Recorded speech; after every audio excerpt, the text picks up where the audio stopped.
제약하는 자들의 특징을 우리가 56장 말미에 이야기했습니다. 그리고 57장은 이스라엘 백성 전체의 죄악상을 아주 예리하게 지적하고 있습니다. 그러니까 당시의 대다수의 대다수의 백성들이 우상을 숭배하는데 빠져서 영적으로 아주 방황하고 있던 그런 모습을 우리는 보게 됩니다. 꼭 이 시대의 모습과 다르지 않다. 예? 이 시대의 모습과 다르지 않다. 이사야는 불의한 자에 대한 심판을 선언하고 난 뒤에 회개하는 자들의 구원을 선포하고 있는 것입니다. 그러니까 오늘 27장은 의인의 죽음에 대한 악인의 태도와 의인의 이 죽음 뒤에를 기록하고 있는 내용이 오늘 1절과 2절의 내용입니다.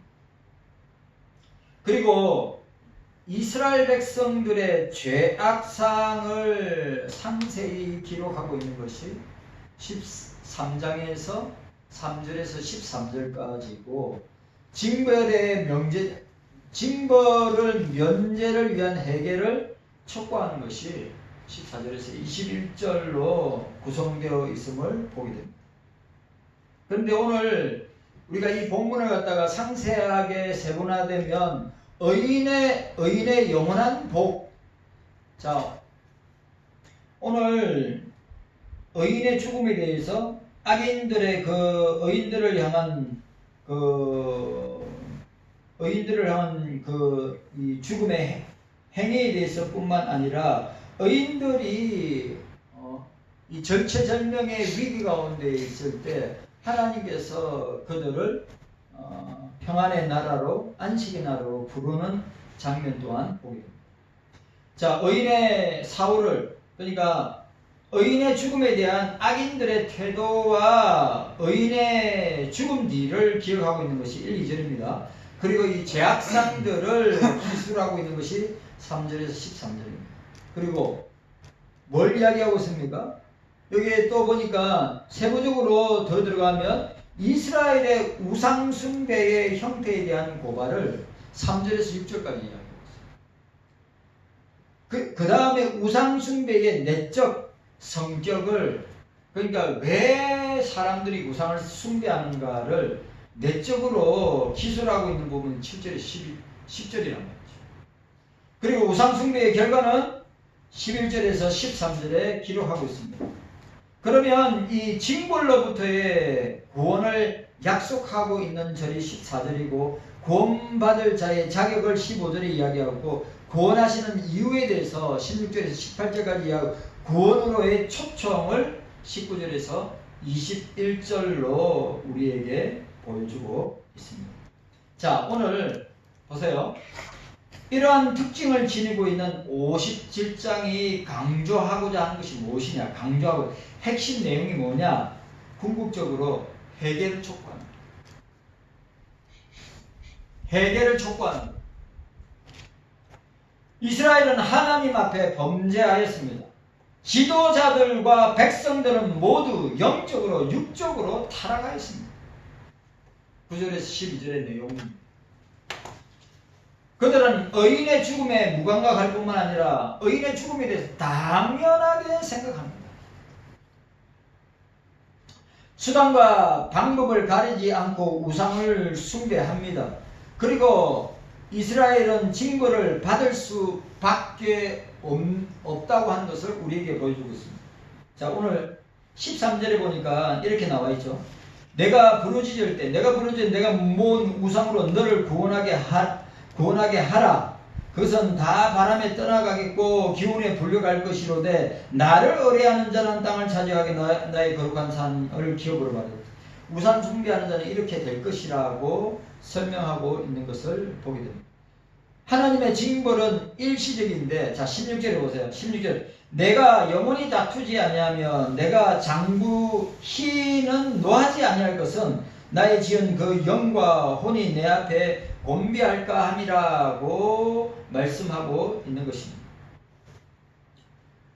오늘 저와 여러분들도 마찬가지입니다. 우리는 주님 앞에 회개하며 자복하며 주님 앞에 나아갈 때 나가야 됩니다. 오늘 여기 보니까 또 하나님께서 고난의 종 메시아를 보내심으로 주를 믿는 모든 자들이 영원한 징벌에서 구원받을 수 있는 근거를 우리에게 보여주고 있는 것입니다. 이사야는 이스라엘 백성들에게 회개를 강력하게 촉구하고 있음을 우리는 보게 됩니다. 자, 15절에 보니까 15절에 지전무성하며 영원히 거하며 거룩하다 이름하는 자가 이같이 말씀하시되 내가 높고 거룩한 곳에 거하며 또한 통회하고 마음이 겸손한 자와 함께 거하나니 이는 겸손한 자의 영을 소생케 하며 통회하는 자의 마음을 소생케 하려 함이니라 고 말하고 있습니다. 여러분, 통렬하게 강력하게 얘기해야 됩니다. 여기에 가슴을 치고 통회하는 자만이 하나님의 구원 계획의 실제적인 은혜를 받을 수 있다. 결국 이사야는 57장에서 인간의 악함을 부각시켜요. 아주 중요한 말. 인간이 얼마나 악한가? 악하죠. 동시에 하나님의 사랑이 얼마나 놀랍고 한이 없는 무한한 사랑을 가지고 계십니다. 라고 하는 것을 우리에게 보여주고 있습니다. 선거가 끝났는데 결과가 보니까 모르겠어요. 뭐 3사 방송에 이제 보니까 그냥 몰표 비슷하게 나온 것 같기도 하고, 저 부산에 한동훈이하고 저 하정우가 그 둘이가 박빙이라고, 박민석 씨가 저 이제 국힘에 이제 별로 안 나오고 저 하정우하고 한동훈하고 둘이 막 붙어가지고 막 뒤치락 엎치락 한다고 하는데 모르겠어요. 그리고 결과는 보니까 안 좋은 것 같아요. 참.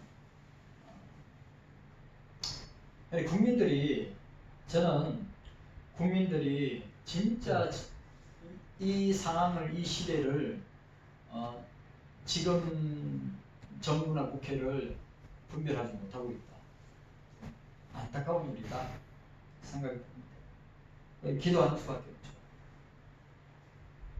자, 우리가 1절과 2절, 우리 지난주 1절에 대해서 생각했습니다. 자, 1절과 2절 우리 함께 읽도록 하겠습니다. 1절과 2절 우리 함께 읽습니다. 시작. 의인이 죽을지라도 마음에 드는 자가 없고 자리한 자들이 지하여 감을 입을지라도 그 의인은 화액전에 지하여 감을 입은 것인 줄 깨닫는 자가 없도다.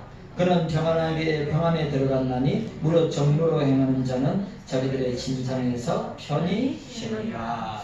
아멘.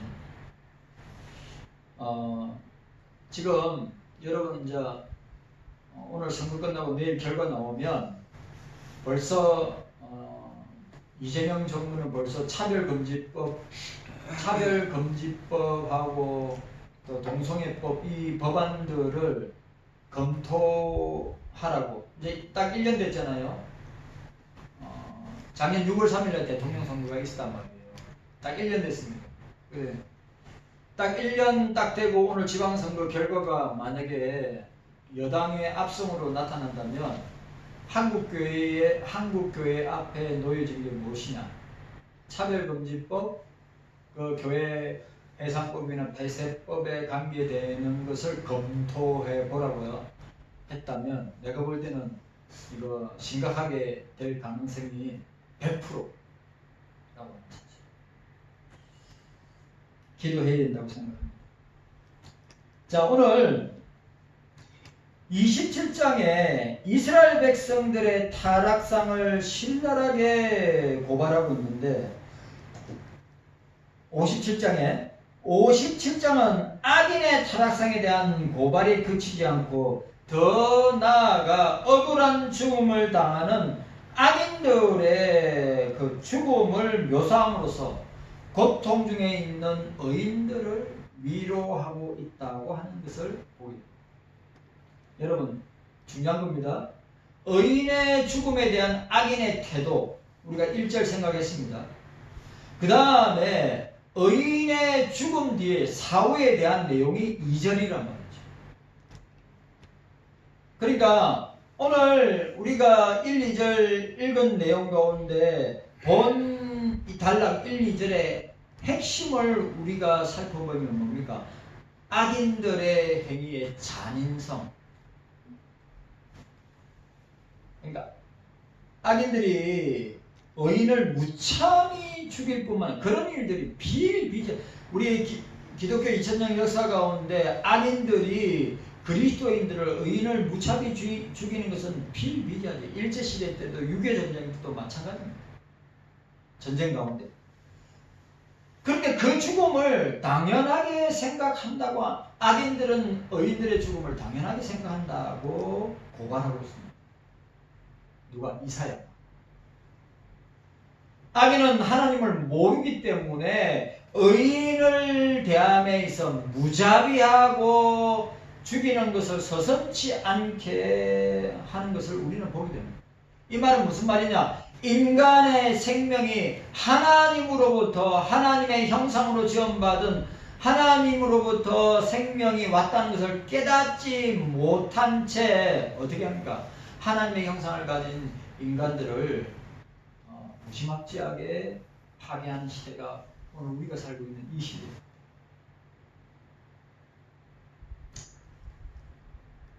그래서 여러분, 하나님께서 당신의 능력으로 의인들을 지켜주시기를 기도해요. 교회를 지켜주시고 저와 여러분 교회 밖에 악인들이 행행하고 악인들이 호시탐탐 교회와 저와 여러분들을 노리고 있습니다. 참아요. 우리가 이 사실을 기억하고 아마 저와 여러분들이 진짜 순교를 각오해야 될 시대가 다가오고 있다고 하는 것을 우리는 인지하고 있습니다. 한번 보세요. 저 방송에 이런 설교 방송 나가면 저 고발 엄청 많이 당할 거예요. 근데 교회가 그렇다고 교회가 변호사 되어줄 돈 없을 거고, 그러면 감옥 가야지 뭐 어떻게 하면. 한번 보세요. 이 시대가 교회를 어떻게 공격하고, 이 시대가 저와 여러분들을 어떻게, 만약에 이 믿음 지키기 위해서, 이 신앙 지키기 위해서라면 뭘 각오해야 됩니까? 목숨을 내놓든지 감옥에 가든지, 그렇게 지금 이 대한민국의 한국교회적인 상황을 볼 때 반드시 틀림없이 우리 앞에 오게 될 것이다. 악인들의 행위의 잔인성에 대해서 1절은 이야기하고, 그 다음에 의인들이 일찍 죽는 이유가 무엇인가를 우리에게 보여주고 있습니다. 하나님의 인간의 예상을 뛰어넘어 의인들을 하나님의 나라로, 주님의 나라로 데려가시기도 합니다. 이사야는 그 이유가 큰 환난을 겪지 않기 위함이라고 이사야는 1절 하반절에 이야기하고 있습니다. 여러분, 제일 좋은 건 뭡니까? 세상에 환난이, 온갖 환난이 임할 때 어떻게 해요? 그때 주님이 우리를 데려가시면 그것도 은혜라고 있습니다. 그러니까 여러분, 오래 사는 것도 복이지만 주님 잘 섬기다가 주님 앞에 빨리 부르면, 여러분 얼마 전에 아시잖아요. 미국의 대표적인 젊은 찰리 커크가 33살인가 32살인가 총에 맞아 죽었단 말이에요. 하나님 잘 믿고 그 다음 미국의 차기 대통령 후보에다가 가장 강력한 이 보수적인 가치, 성경적인 가치를 가지고 활동하였던 그 미국의 찰리 커크가 예? 그 반대파들에 의해서 암살을 당합니다. 호구 32살. 그러니까 하나님이 악인들이 행하는 곳에 의인들을 참아보지 못해서 일찍 데려가신다. 불러가신다. 라고 하는 것을 우리는 보게 되는 것입니다.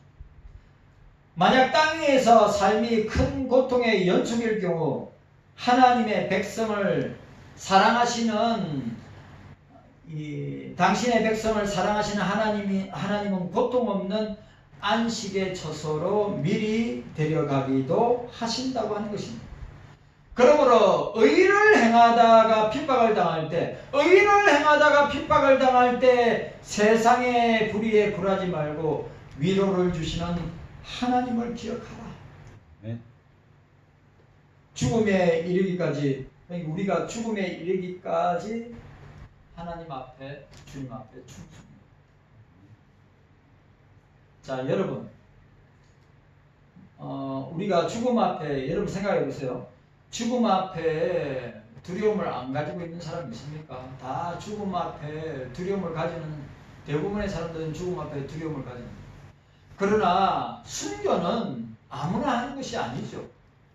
순교는 자기가 하고 싶다고 순교가 되어지는 것이 아니라 온전히 주께서 성령을 통하여 온전히 그 사람을 강력하게 주장하고 있을 때 주를 위하여 순교할 수 있다고 하는 것을 우리는 2000년 기독교 역사를 통해서 보게 됩니다. 여러분, 우리가 기억해야 됩니다. 악인이 행행할 때 하나님께서 의인들을 빨리 불러가십니다. 그러면 오늘 자 보세요. 자, 오늘 1, 2절 우리가 1, 2절에 읽었던, 그러면 이 죽음에 대해서 지금 제가 오늘 우리 전임 노회장, 어머니가 소천에 하셔가지고 제가 이 예배 마치고 또 조문가고 아마 3일 동안 계속 조문하고 입간 예배 드리고 반인 예배까지 또 제가 서기로 있을 때 전임 노회장 하셨고 그 다음에 또 함께 사역했던 그 목사님 어머니가 때가 되어서 주님의 부름을 받았습니다. 요즘은 여러분 아시죠? 나이가 86입니다. 그러니까 요즘 86이면 그래도 한참 활동하고 건강하게 움직일 수 있는 나이입니다. 그런데 주님의 부름을 받았단 말이에요.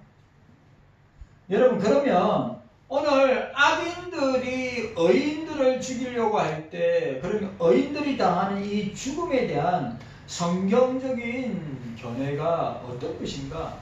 여러분, 우리가 죽음에 대한 성경적 견해를 우리가 나름대로 정리를 하고 있어야 됩니다. 그러니까 여러분, 우리가 일반적으로 죽음을 이야기할 때는 뭘 이야기합니까? 육체와 영혼의 분리를 이야기합니다. 여러분, 우리가 죽음을 맞이한다면 이건 개인의 종말을 이야기하는 거예요. 자, 우리가 종말을 이야기하면 뭐가 있습니까? 역사의 종말이 있고 또 세상의 종말이 있고 그 다음에 나라의 종말이 있죠. 그리고 종말이라고 할 때 개인의 종말이 있습니다. 그 개인의 종말이 뭐냐? 죽음입니다. 그리고 우리가 일반적인 죽음을 이야기할 때 영혼과 육체와 영혼의 분리를 우리가 죽음이라고 해요. 성경에서 죽음을 두 가지, 성경에서 죽음을 육체적 죽음과 영적인 죽음으로 구별합니다. 마태복음 10장 20절에, 그 다음에 누가복음 12장 4절에. 그러면 육체적 죽음은 신체와 영혼의 분리를 의미하기도 합니다. 야고보서 2장 26절에. 그러면 최초의 인간인 아담을 하나님께서 만드실 때 어떻게 했습니까? 영생하도록 만들었다는 거죠. 맞아요, 안 맞아요? 하나님이 인간을, 자, 하나님이 생기를 부어넣어 생명이 되었다. 영과 육신을 소유하는 생명이 사람이 되었다는 말이죠. 그래, 최초의 인간이 죽지 아니하는 생명으로 창조되었으나 어떻게 해요? 영생하도록, 저와 여러분들이 영생하도록 지원받아서는 어떻게 됐습니까? 죄로 말미암아 죽음에 이르게 되었다. 그래, 성경에서 육체적 죽음이 하나님의 진노의 표현이다, 심판이다, 정죄다, 저주라고 밝히고 있는 거예요. 여러분, 여러분 잘 생각해 보세요. 오늘 저와 여러분들이 영생하도록 지원을 받았는데, 그 영생하도록 지원받은 저와 여러분들이 왜 하나님의 진노를 받아서, 심판을 받아서, 정죄를 받아서, 저주를 받아서 죽음이 오는가? 죄 때문에. 그래, 이 죄의 문제를 해결하지 아니하고서는 우리의 죽음의 문제를 해결 못합니다. 여러분, 우리는 죄 때문에 죽는 것입니다. 우리는 영생하도록 하나님께서 우리를 창조하셨습니다. 근데 죄가 뭐요? 우리를 죽음에 이르게 했다. 근데 그 죄 문제는 내 스스로, 인간 스스로 절대 해결할 수 없다. 누구만이 해결할 수 있는가? 예수 그리스도만이 우리의 죄 문제를 해결할 수 있다. 아멘. 확실하죠? 아멘. 그런데 오늘 이 의인의 죽음, 인간의 육체적 죽음은 그리스도인들에게 또 다른 의미가 있어요. 근데 세상 사람들에게 죽음은 뭡니까? 끝이다, 먼지로 돌아간다, 윤회한다, 아니면 아무것도 아니다 등등등 말하죠. 그런데 그리스도인들에게 있어서, 의인들의 죽음에 있어서, 그리스도인들의 죽음에 있어서는 뭡니까? 또 다른 의미를 부여하고 있습니다. 첫 번째, 이는 부활을 위한 가정입니다. 우리의 죽음은 부활을 위한 가정이다. 아멘입니까? 아멘. 부활을 위한 가정이에요. 예수님, 나는 부활이요 생명이, 나를 믿는 자는 죽어도 살고 무릇 살아서 믿는 자는 영원히 죽지 아니하리라. 예수님이 부활인데 그 부활이신 예수님을 믿으면 죽어도 산다. 아멘. 여러분, 확실해요? 우리는 우리는 죄 때문에 죽음을 맞이하지만 예수 그리스도로 말미암아 우리는 부활의 영광을 맛보게 될 것이다. 아멘. 그러니까 그리스도인들에게 죽음은, 저와 여러분들에게 죽음은 뭐요? 부활을 위한 가정이다. 아멘. 새롭고 영원한 삶을 향한 과정임을 우리는 기억해야 합니다. 자, 두 번째는 뭐에 생깁니까? 구원의 완성, 주님의 나라의 완성을 향한 길이며 시민권을 얻는 길이다. 두 번째, 뭐요? 구원의 완성을 향하는 길이다. 하늘나라의 시민권을 얻는 과정이다 라고 하는 것을 보게 됩니다. 세 번째는 뭡니까? 아주 중요한 말, 성화의 한 가정이며 영원하게 되는 것이다. 예수 믿는 사람의 죽음은 세상 사람들의 죽음과 본질적으로 다르다. 성화의 한 가정일 뿐만 아니라 영화롭게 되는 길이다. 죽음이. 따라서 성도의 죽음은 슬픔의 대상이 아니며 마지막이나 끝이 아니라 오히려 참된 안식을 누리게 된다고 하는 것을 우리가 기억해야 합니다. 인간적으로 슬프고 인간적으로 마음 아프지만 신앙적으로, 성경적으로, 영적으로 뭐요? 슬픔이 아니고 마지막이 아니고 끝이 아니고 뭐요? 참된 안식과 평안을 누린다고 하는 사실을 기억해야 합니다. 성경은 영적인 죽음에 대해 말하고 있습니다. 인간의 참 생명은 예수 그리스도의 생명을 소유할 때 주어집니다. 생명을 소유하지 못해 예수의 생명을 소유하지 못하면 어떻게 돼요? 예수의 생명을 소유하지 못하면 어떻게 됩니까? 죽음이죠, 죽음. 영원한 죽음, 영원한 지옥에 멸망과 형벌로 죽게 되는 것이다. 지옥으로 들어가는 것이다. 자, 오늘 자 보세요. 오늘 저와 여러분들이 악인들의 행위의 잔인성, 여러분 기억하세요. 악인들이 절대 의인들을, 정의롭고 공의로운 사람들, 어려운 사람들, 의인들을 여러분 가만두지 않습니다. 무자비하게, 이 시대에는 무자비하게 죽입니다.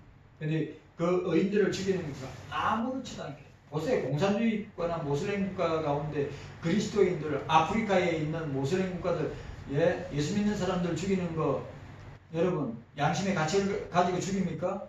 아무런 가치 없이 잔인하게 총으로 쏴 죽이든지 칼로 목을 베든지 교수형으로 밧줄을 묶어가지고 교수형으로 죽이든지.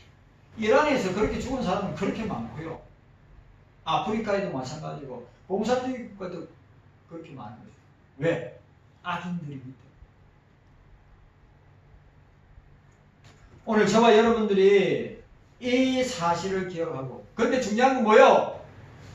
그 악인들의 손에서 주께서 의인들을 어떻게 해요? 생명을 보존하시고 그들의 생명을 지키시기 위해서 어떻게 하신다고요? 당신의 나라로, 천국으로 의인들을 인도하신다. 그렇게 여러분, 그렇기 때문에 의를 행하다가 핍박을 당할 때 그 불의한 세상 가운데 굴하지 말고, 우리는 강하고 담대하게 주님이 주시는 위로를 기억하고 어떻게 순교에 이르기까지, 죽음에 이르기까지 주를 위하여 충성하는 여러분들 다 되시기를 바랍니다. 아멘. 그것이 사는 것입니다. 아멘. 죽어야 삽니다. 아멘. 살고자 하면 죽습니다. 이 사실을 기억하고 주님 앞에서 이 악이 행하고 악인들이 의인들을 죽이는 이 시대, 대한민국 안에서, 한국교회 안에서 그럴 때일수록 저와 여러분들은 주를 위하여 당하는 핍박을 이상히 여기지 말고 강하고 담대하게 그 세상의 불의 앞에 우리가 기죽지 말고, 주님께서 우리를 붙들어 주시고 우리를 보호하시고 인도하시고, 또 죽음에 이르기 직전에, 순교에 이르기 직전에 우리를 어떻게 해요? 당신의 나라로, 주님의 나라로, 천국으로 인도해 주실 것이다. 저와 여러분들에게 구할 것은 충성입니다. 아멘. 오늘 1, 2절은 우리에게 그것을 설명하고 있습니다. 주님 감사합니다. 깨닫는 은혜가 우리 모두에게 있게 하여 주시옵소서. 감사드리옵고 예수님의